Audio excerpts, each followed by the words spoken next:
What's a story, amigos? This is Kino with some cool stories for today's story time. Our first story is about a family's weekend at the beach. Dad and I made a mermaid. Mum wrote Gerald's name in the sand. Not with a stick, with Gerald. Then, Bill Cobbs reads a story about a lonely dog who discovers something magical. Socrates examined this new thing. And a rooster who needs to clean his muddy beak. Dear stick, hard stick, please hit the dog that won't bite the lamb, that won't eat the grass, that won't clean my beak so that I can go to my own uncle's wedding. Major funding for Storytime is made possible by a grant from Helen and Peter Bain, so that families everywhere can share the joy of reading with their children. Additional funding is provided by the Corporation for Public Broadcasting. By the annual financial support from viewers like you. And by the National Endowment for Children's Educational Television.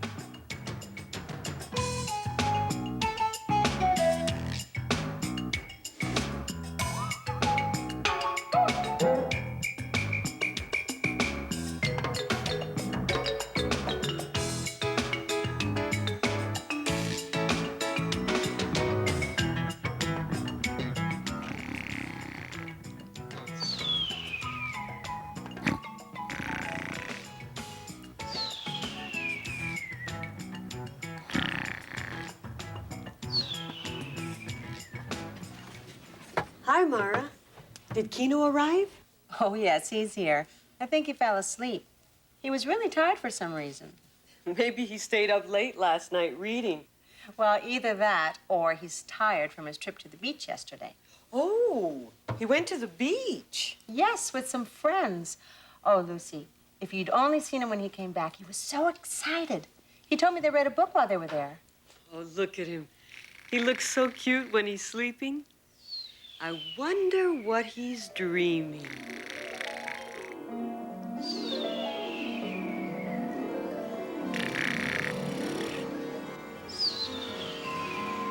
Wow!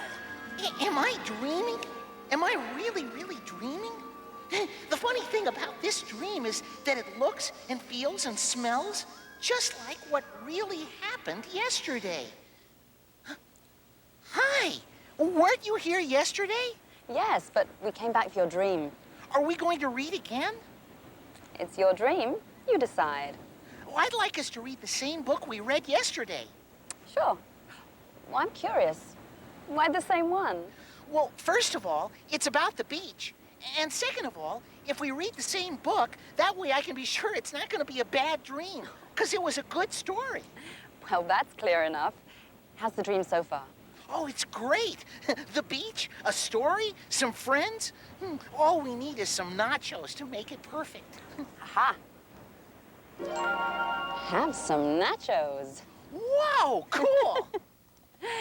Okay, here is Greetings from Sandy Beach by Bob Graham.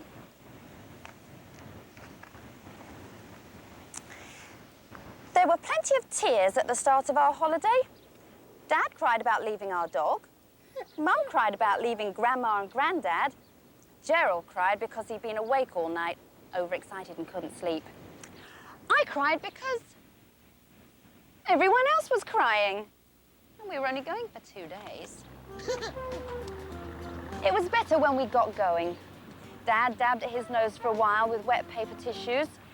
Mum started on the toffees before we even left our street. Gerald went straight to sleep with his mouth open. And I put on my headphones and listened to my tape, the best of the heartbeats. The trip took forever. Nothing much happened on the way, except a girl in a bus stuck her tongue out at me. Mum and Dad sang songs I didn't know, and Gerald threw up. Ew. Oh, yuck. At the campsite, things picked up. There were people on motorbikes. They were called the Disciples of Death. Dad didn't like the look of them. Don't go near them, said my dad. Stay away from them, Gerald, said my mum. They had a dog with goggles that rode up on the petrol tank. It was the best thing I've ever seen in my life. Then the kids in the bus arrived. Must be some kind of school outing, my dad said. My mum was walking around with toffee papers stuck on her seat. Gerald sat in the sand playing with his plastic charging rhino. And that girl stuck her tongue out at me again. Then we put the tent up. At least, we tried to put the tent up. Dad couldn't figure it out, although Mum got her bit up. I looked after Gerald, who kept wandering off. The disciples finally showed us how. Dad looked nervous and smiled at them a lot. We didn't go straight into the water. Dad wanted to enjoy the sun. We've got the beach to ourselves, he said. It's so peaceful here, my mum kept saying.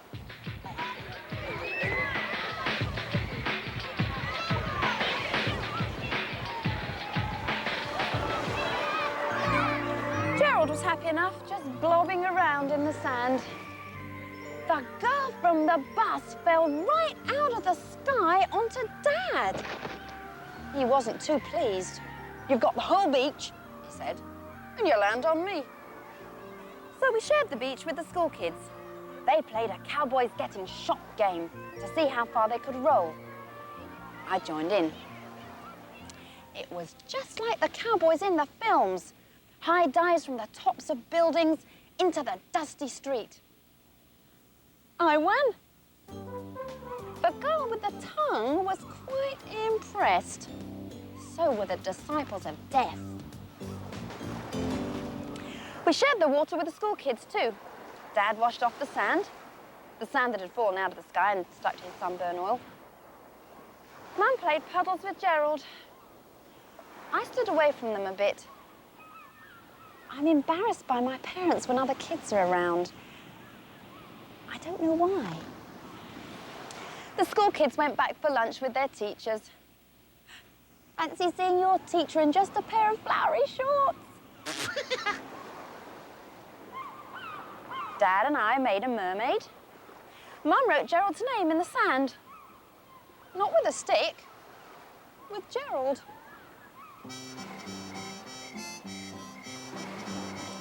We camped that night in the tent. Dad cooked the dinner, camp stew out of a tin.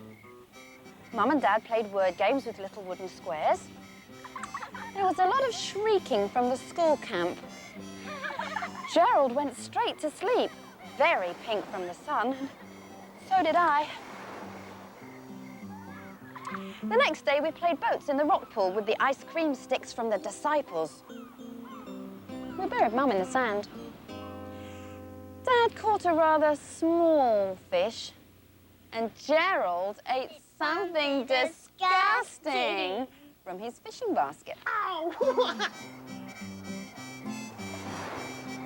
And we slept our second night in the tent. In the morning, we all packed up. The lady disciple bought us a raspberry icy pop each. The tongue girl gave me a souvenir shell with the name of the camping park on it. And the biggest bikie sat Gerald right on the petrol tank. They all passed us on the way home. First the bus, then the disciples with their little white dog, his ears streaming in the wind. They were all right, really, said my dad. Once you got to know them, he added a bit further down the road. There was still a slight smell of old fish about Gerald. Dad held him at arm's length. Let's get Gerald into the bath, my mum said.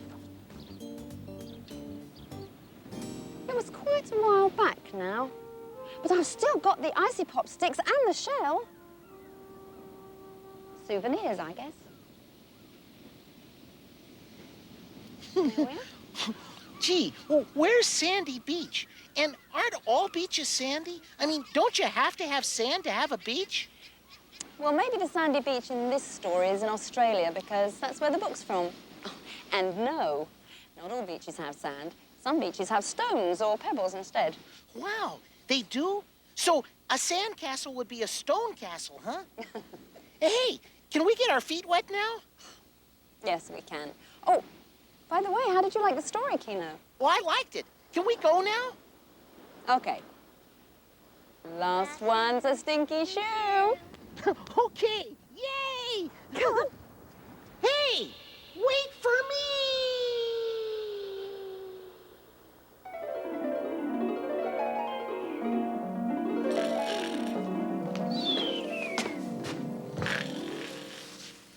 Hi, how's everyone doing?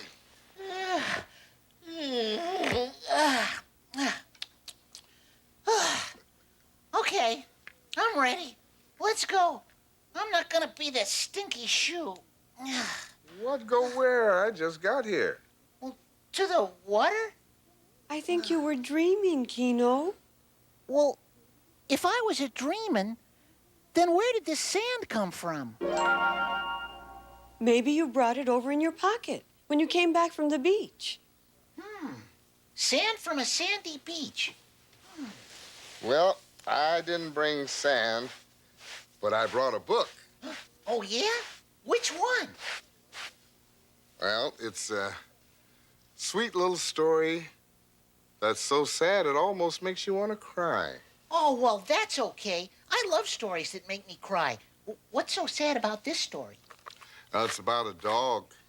Poor little dog who had no friends. Gee, that is sad. Everybody needs a friend. You know, I'm the friend of every boy and girl who likes books and stories. And especially you, my little porcupines, who come and visit me for story time. Oh, hey! Hey, you know, I was just talking about friends who like stories, and here you are. Are we all ready for a story? Very great. good. Well, now, this is the story of Socrates, the dog. It was written by Rascal, and the pictures were drawn by Gert Bogertz. Rascal. Now, Socrates was an orphan.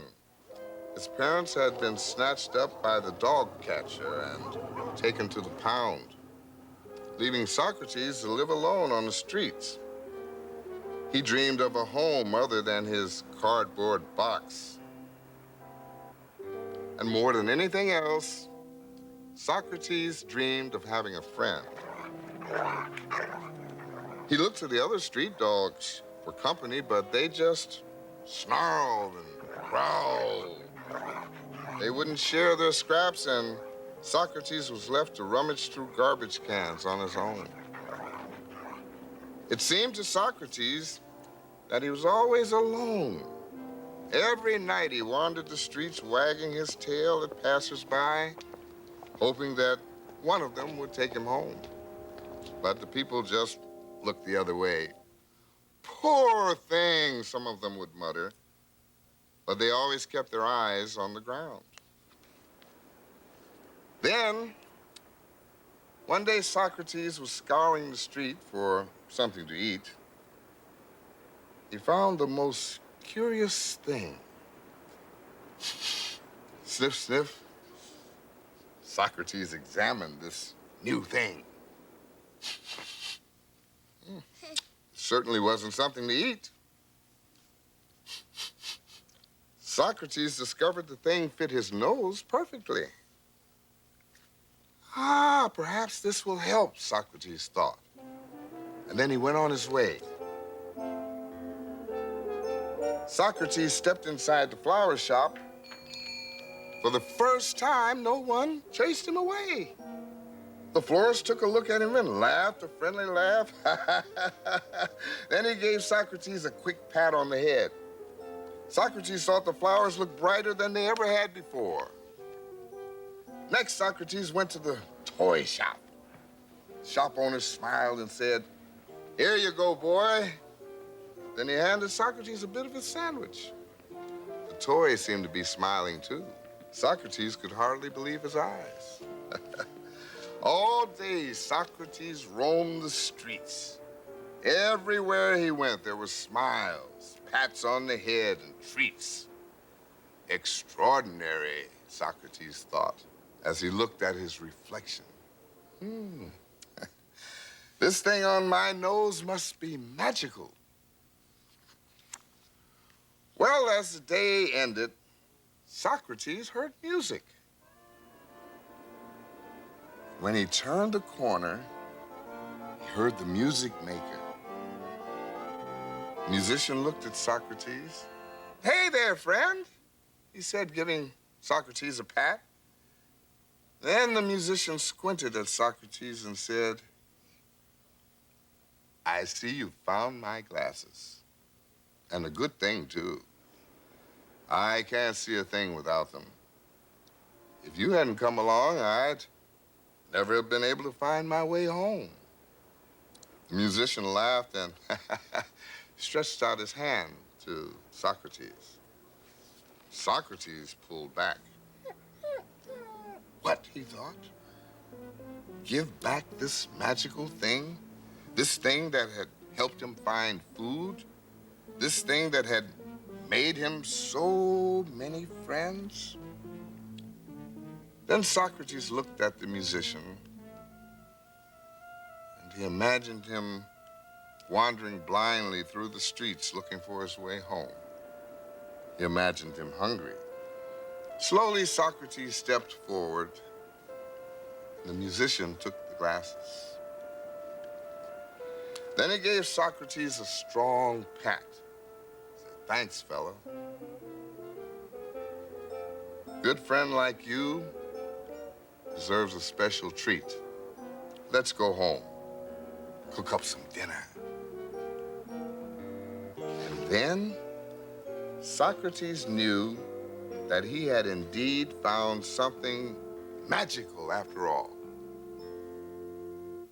A friend. Oh, boo-hoo-hoo. That is so sad. What, that Socrates had no friends? Well, yeah, that's real sad. But you know what's also sad is that when I was dreaming that we were at the beach, I was going to go in the water, and just then I woke up. Yes, but what about the dog? Oh, what about him? He wasn't at the beach. Didn't you feel sorry for him? Oh, well, yeah, I did, but the story had a happy ending. That's true. See, Bill, you know what would take even that little bitty teensy-weensy sadness away? Is a funny story. It would, huh? You bet. If I find one, would you read it to us? I don't see why not. Mara! Yes, Kino?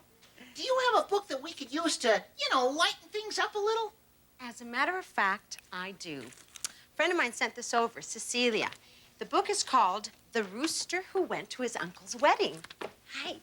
Would you read it, Bill? Yes, indeed. Well, here we go. The Rooster Who Went to His Uncle's Wedding. It was written by Alma Flor Otta, and it was illustrated by Kathleen Kuchera. I'm coming too. This looks like a good picture book. All right, early one morning when the sun had not yet appeared, the rooster in this story was busy shining his beak and combing up his feathers. It was the day of his uncle's wedding, and the rooster wanted to be on time. When everything looked perfect, he set off down the road with a brisk and springy walk. With each step, the rooster nodded his head, thinking of all the wonderful things waiting for him at the wedding banquet.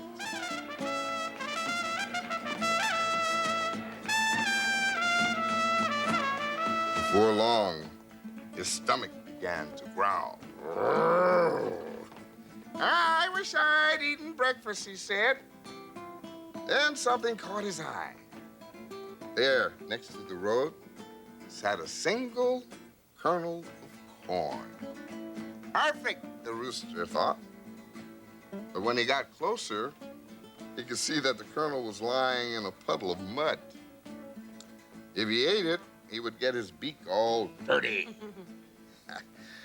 Oh, that rooster was hungry. But he couldn't go to his uncle's wedding with a dirty beak. What to do? Peck or not peck, he wondered. The rooster stared at the colonel, and with one sharp peck, he gobbled it down. And wound up with a beak full of mud. So the rooster looked around quickly for someone who could help him. First, he noticed the grass growing on the side of the road. Dear grass, velvety grass, won't you please clean my beak so that I can go to my own uncle's wedding? But the grass answered, no, I won't. Why should I? Well, now, the rooster looked around to see if there was anyone else who could help him. Just then, he saw a lamb grazing in a field. Maybe he could scare the grass into helping. So he asked the lamb, dear lamb, woolly lamb, please eat the grass. It won't clean my beak so that I can go to my own uncle's wedding. But the lamb answered, nah, I won't. Why should I? Well, then the rooster strutted back and forth in dismay. But then he saw a dog walking on the road. So he asked the dog, dear dog, fierce dog, please bite the lamb that won't eat the grass, that won't clean my beak so I can go to my own uncle's wedding. But the dog answered, no, I won't. Why should I? Well, this rooster was not one to give up.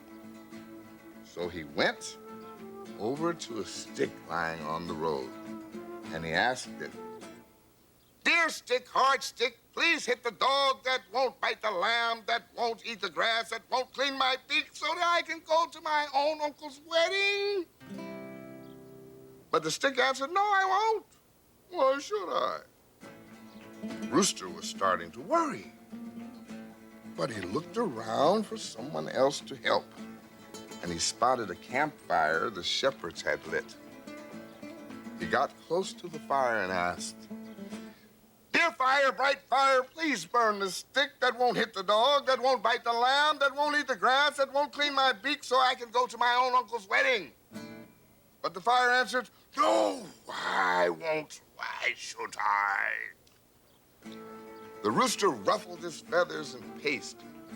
Would anyone be able to help him in time? Then he noticed a brook crossing the field. He bent over and whispered as sincerely as he could, dear water, clear water, please put out the fire that won't burn the stick, that won't hit the dog, that won't bite the lamb, that won't eat the grass, that won't clean my beak so I can go to my own uncle's wedding. But the water answered, no, I won't. Why should I? Yeah.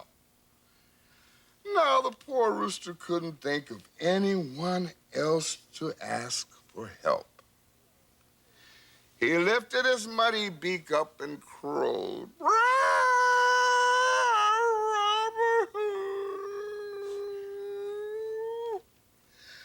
But then he noticed that the sun was beginning to appear in the clouds. And he said, dear sun, my good friend, please dry out the water that won't put out the fire, that won't burn the stick, that won't hit the dog, that won't bite the lamb, that won't eat the grass, that won't clean my beak so that I can go to my own uncle's wedding. Oh. And the sun answered, of course I will. Every morning you greet me with a bright song, my friend. I will gladly dry out the water. But then the water cried out, no, please don't dry me out. I will put out the fire. And the fire cried out, no, please don't put me out. I will burn the stick. And the stick in turn cried out, no, please don't burn me. I will hit the dog. And the dog cried out, no, please don't hit me. I will bite the lamb. And the lamb cried out, no, please don't bite me. I will eat the grass. But the grass cried out very loudly, no, please don't eat me. I will clean the rooster's beak. And before you know it, the rooster's beak shone as bright as today. So the rooster said goodbye to everyone with a happy cock-a-doodle-doo,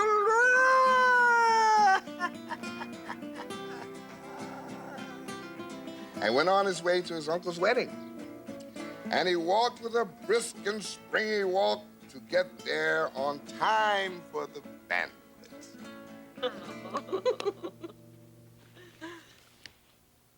Hey, you know, everybody, that story reminds me of one time when my mom bought me this really fancy outfit to go to this really fancy party, and right before we left, I spilled half a chocolate milkshake all over it, and I had to change my clothes.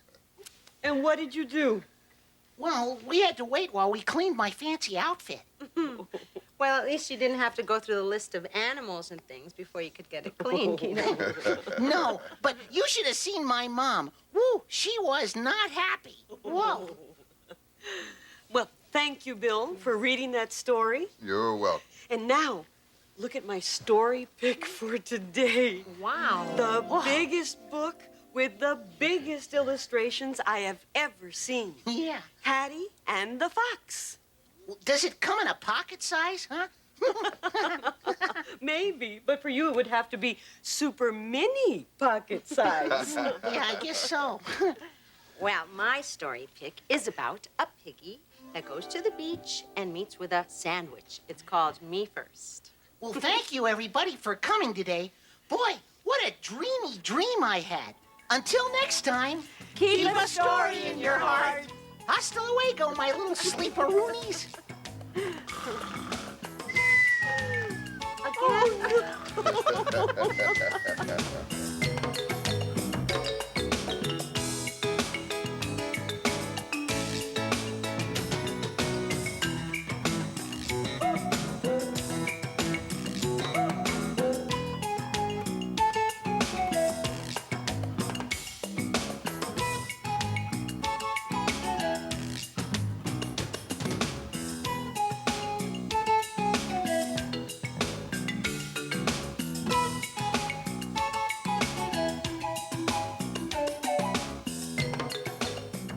Today's Storytime books are Greetings from Sandy Beach by Bob Graham, Socrates by Rascal and Gert Bogertz, The Rooster Who Went to His Uncle's Wedding by Alma Florada and Kathleen Kuchera, Hattie and the Fox by Mem Fox, illustrated by Patricia Mullins, and Me First by Helen Lester, illustrated by Lynn Munsinger. You can find these and other books at your local library. Major funding for Storytime is made possible by a grant from Helen and Peter Bain, so that families everywhere can share the joy of reading with their children. Additional funding is provided by the Corporation for Public Broadcasting, by the annual financial support from viewers like you, and by the National Endowment for Children's Educational Television. Storytime is a production of KCET Los Angeles.